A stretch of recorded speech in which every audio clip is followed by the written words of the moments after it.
Так, всем привет! Это, как всегда, Башко-терьер. Ведем запись, так сказать, с объекта. И сделали мы вот такой камин.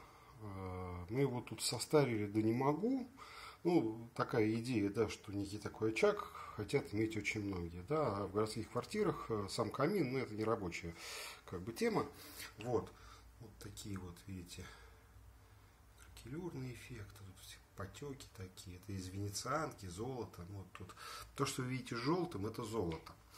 Вот, значит, такие растрескивания массивные. Вот. Но в данном конкретном случае мы придумали тему с камином-баром. Сейчас я выключу свет, чтобы понимать вам. Так вот, да. Значит, во-первых, у нас направленный свет. И все наши полочки, они прозрачные. Видите? И бокальчики у нас стоят как бы на весу. Здесь у нас, ну, как сказать, то, что было, то и поставил. Вот честно, да, поэтому вот какие были сейчас бокалы, тут никаких не было. Ну, такие и поставил. Вот. Значит, и бокалы как бы висят в пространстве. Тут еще под бутылочки у нас есть, так сказать, отдельные полочки. 3 бутылочки будет стоять.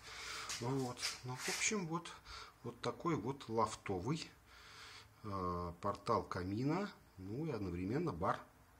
Как всегда, подписывайтесь на наш канал, смотрите новые ролики, мы всегда вам рады.